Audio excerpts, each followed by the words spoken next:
ठीक है। अब ये केस स्टडी है, तिरुपति में भगदड़, 6 की मौत और 20 घायल। यह एक केस स्टडी है जिसको अब मैं आप लोगों को कराने जा रहा हूं मेरे प्यारे बच्चों। ठीक है, इसको थोड़ा सा अच्छे से आपको समझाना चाह रहा हूं जिससे कि आप इस टॉपिक को बहुत अच्छे से समझ पाए। ठीक है ना।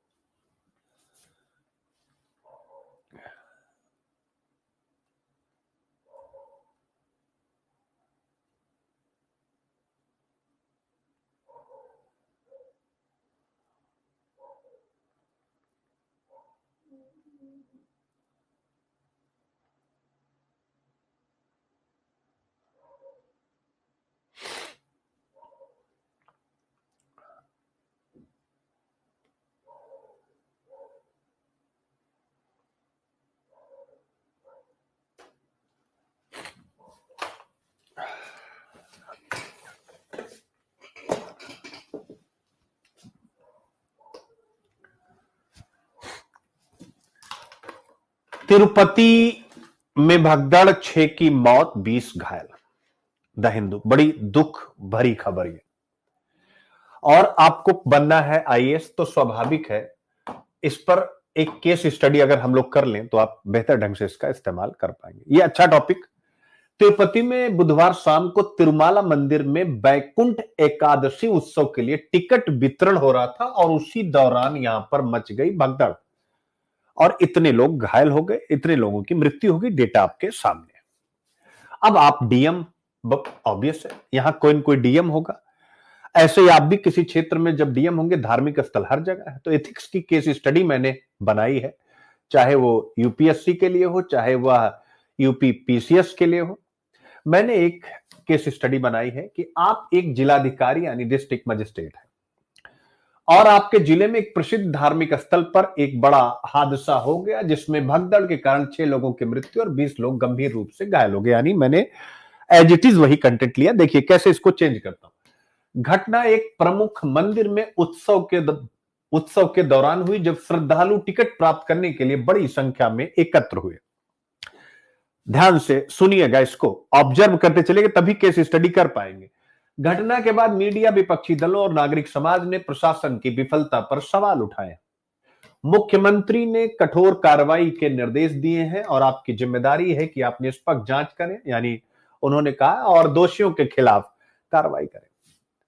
हालांकि आपको राजनीतिक और प्रशासनिक दबाव का सामना करना पड़ रहा है। कैसे?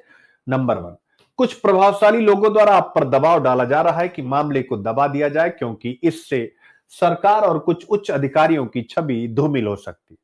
दूसरा, यदि आप निष्पक्ष जांच करते हैं तो आपको और आपके परिवार को नुकसान पहुंचाने की धमकी दी जा रही है।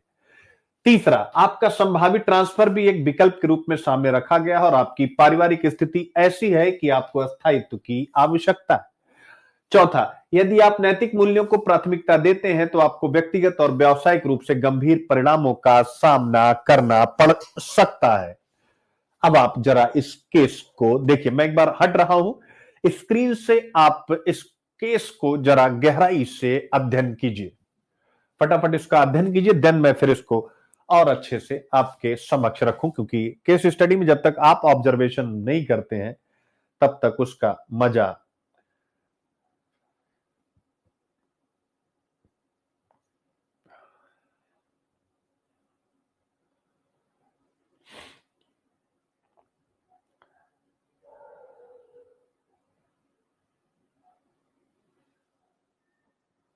ओके, हो गया बेटा? पढ़ा? कमेंट करते चलिए। हो गया हो तो फिर आगे बढ़े। ठीक है, अब यही इंग्लिश मीडियम के बच्चे इसको पढ़ लें। You are a district magistrate and a major accident took place at a famous religious place in your district in which 6 people died and 20 people were seriously injured due to stamp.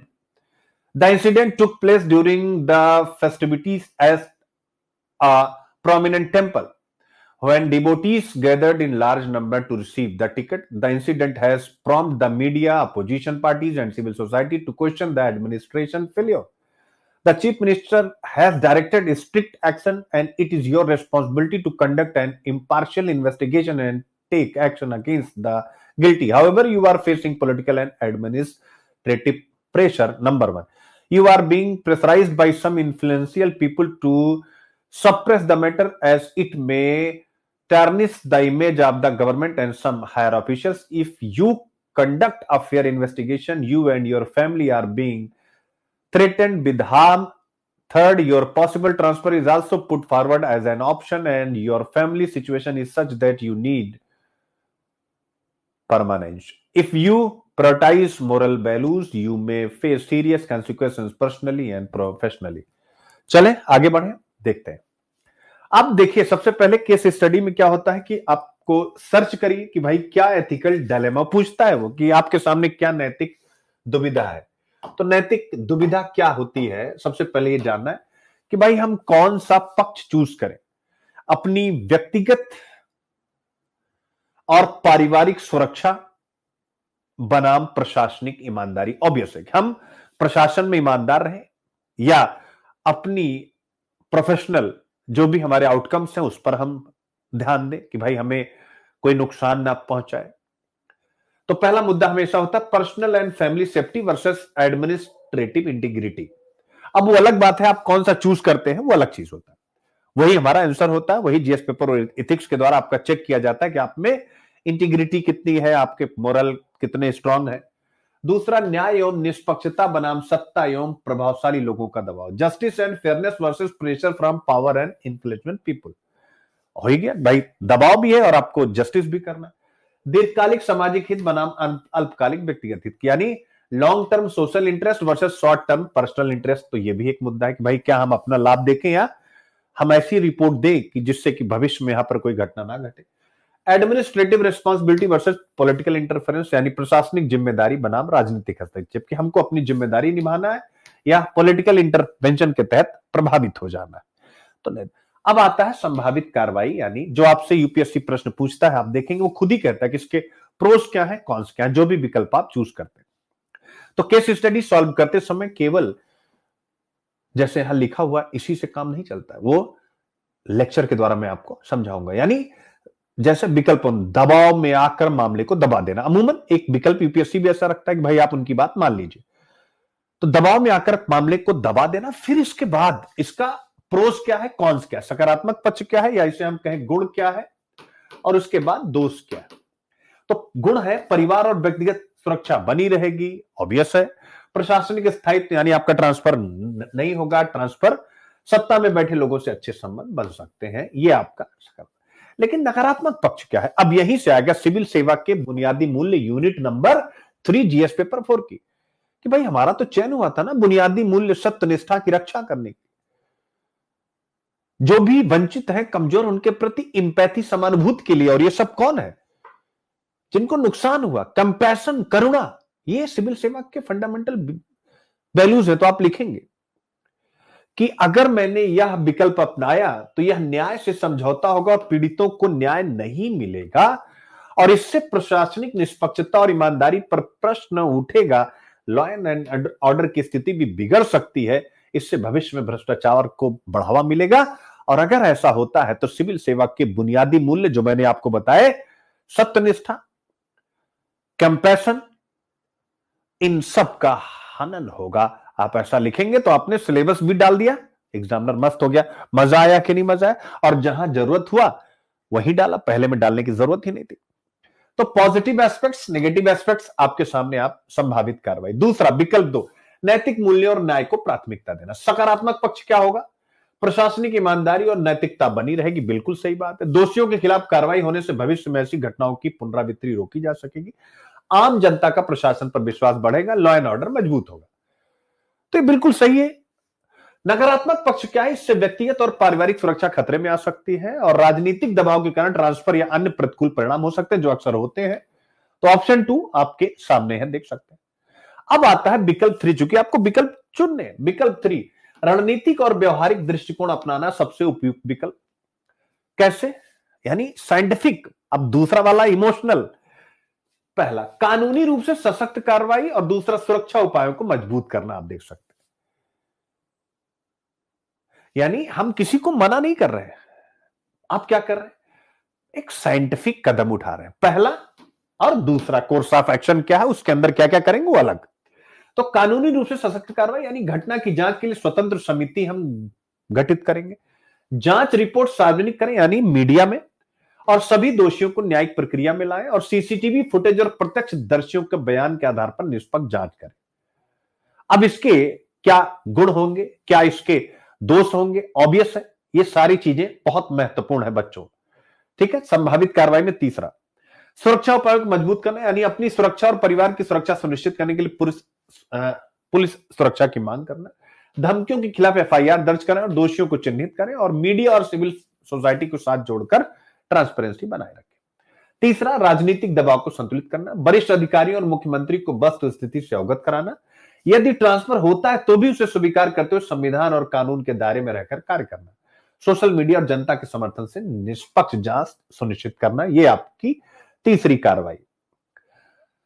ठीक है। Long term solution क्या होगा? भीड़ नियंत्रण और सुरक्षा प्रबंधन के लिए क्या बनाना? एक प्रोसीजर, एसओपी बनाना। ठीक है। Standard operation procedure. भविष्य में ऐसी घटनाओं को रोकने के लिए ठोस योजना तैयार करना। धार्मिक आयोजनों में प्रभावी भीड़ नियंत्रण तकनीक लागू करना। टिकट वितरण को डिजिटल माध्यम से, ऑनलाइन प्रक्रिया के माध्यम से सुनिश्चित करना। तो पहला आप ये करेंगे, यानी भीड़ नियंत्रण और सुरक्षा प्रबंधन मंदिर के अंदर। फिर प्रशासनिक सुधार, इसमें क्या होगा? ईमानदार और सक्षम अधिकारियों को जिम्मेदारी दी जाए, किसी भी प्रकार के भ्रष्टाचार पर जीरो टॉलरेंस पॉलिसी अपनाई जाए, और प्रशासनिक प्रक्रियाओं को और पारदर्शी बनाया जाए। जनता की भागीदारी, यानी मंदिर प्रशासन, स्थानीय प्रशासन और पुलिस के बीच बेहतर समन्वय सुनिश्चित किया जाए। स्वयं सेवकों और एनजीओ की मदद ली जाए ताकि भीड़ नियंत्रण में सहायता मिले। निष्कर्ष, यानी इस केस स्टडी में प्रशासनिक नैतिकता, ईमानदारी आपने पढ़ा, कर्तव्य परायणता और नेतृत्व क्षमता की परीक्षा होती है। एक डीएम के रूप में मेरी प्राथमिकता न्याय और निष्पक्ष प्रशासन होगी। हालांकि व्यवहारिक दृष्टिकोण से मैं सुरक्षा और राजनीतिक दबाव का संतुलन बनाते हुए कानूनी और प्रशासनिक उपायों से इस नैतिक दुविधा से निकलने का प्रयास करूंगा। इस केस से यह सीख मिलती है कि एक प्रभावी और नैतिक प्रशासनिक अधिकारी को न्याय और निष्पक्षता के साथ साथ रणनीतिक सोच और व्यवहारिक समाधान अपनाने की आवश्यकता होती है। ठीक है। तो ये रही केस स्टडी। इसी प्रकार की केस स्टडी जीएस पेपर 4, चूंकि मैं स्वयं ही पढ़ाता हूं, तो आप सब मेरे साथ जरूर यहां पर अध्ययन करेंगे, अध्ययन कर सकते हैं। यानी अगर कोई भी बच्चा हो जो जीएस पेपर 4 केवल मुझसे पढ़ना चाहता है, चाहे यूपीएससी हो या स्टेट यूपी पीसीएस हो, केवल एथिक्स, तो वो भी हमारे यहाँ सुविधा उपलब्ध है। जो भी हमारे कॉन्टेक्ट नंबर होते हैं उस पर आप कॉल कर सकते हैं।